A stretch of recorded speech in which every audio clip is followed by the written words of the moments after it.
Covid के दौरान जिन outsource कर्मियों को पूर्व की भारतीय जनता पार्टी की सरकार ने एंगेज किया था, उन सबको वर्तमान की सरकार ने नौकरियों से हटा दिया, उनकी सेवाएं समाप्त कर दी।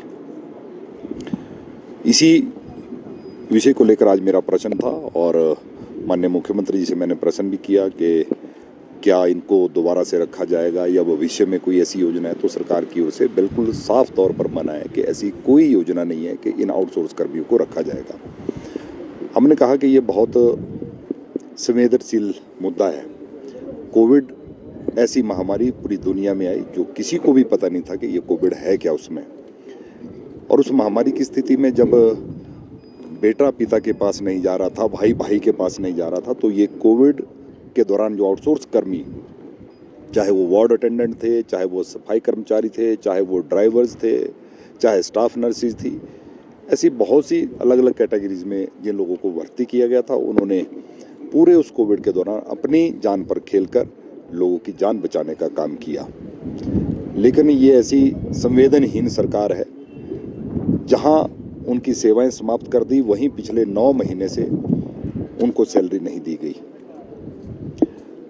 और इसके साथ ही मैंने दूसरा जो मुद्दा उठाया कि कोविड के दौरान मेरे विधानसभा क्षेत्र सुंदरनगर के सिविल हॉस्पिटल में 500 एलपीएम की कैपेसिटी का एक पीएसए प्लांट स्थापित किया गया था। जयराम ठाकुर जी पूर्व मुख्यमंत्री जी ने उसका उद्घाटन भी किया था। और लोगों को, क्योंकि सुंदरनगर का सिविल हॉस्पिटल 200 बेडेड हॉस्पिटल है और जहां बहुत से डिस्ट्रिक्ट हॉस्पिटल से ज़्यादा ओपीडी है, उस ऑक्सीजन प्लांट के माध्यम से हमारे क्षेत्र और साथ लगते क्षेत्र की जनता की सेवा हो रही थी। और 2 प्लांट को चलाने के लिए ऑपरेटर आउटसोर्स पर रखे गए थे, उन आउटसोर्स कर्मियों को भी हटा दिया और वो प्लांट बंद कर दिया गया।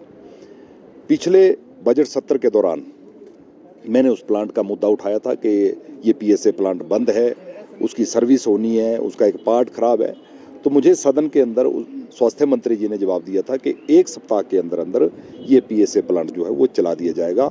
आज दूसरा बजट सत्र आ गया, 1 साल के बाद भी वो पीएसए प्लांट अभी तक नहीं चल पाया। आज सदन के अंदर माननीय मंत्री जी ने आश्वस्त किया है कि जो 2 ऑपरेटर रखे गए थे उनकी सेवाएं बहाल कर दी जाएंगी।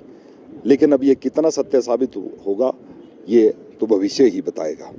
और उसके साथ जो प्लांट को चलाने की मैंने बात कही कि उसकी सर्विस होनी है, कोई पार्ट उसका खराब है, उसको लेकर भी मुख्यमंत्री जी ने कहा है कि मैं अधिकारियों से रिपोर्ट मंगवाऊंगा।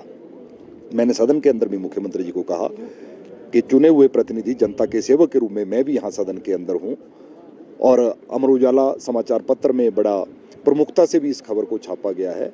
क्या आपको ना समाचार पत्र पर, मीडिया पर भी विश्वास नहीं है और ना चुने हुए प्रतिनिधि पर भी विश्वास नहीं है? आपने कहा कि मैं अधिकारियों से रिपोर्ट मंगवाऊंगा।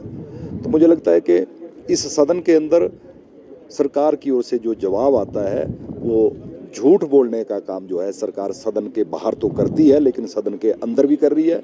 मैं सीधा सीधा आरोप सरकार पर लगा रहा हूँ कि प्रदेश के मुख्यमंत्री जी भी और प्रदेश के मंत्री भी सदन के अंदर झूठ बोलकर सदन को गुमराह करने का प्रयास पिछले 14 महीने से कर रहे हैं।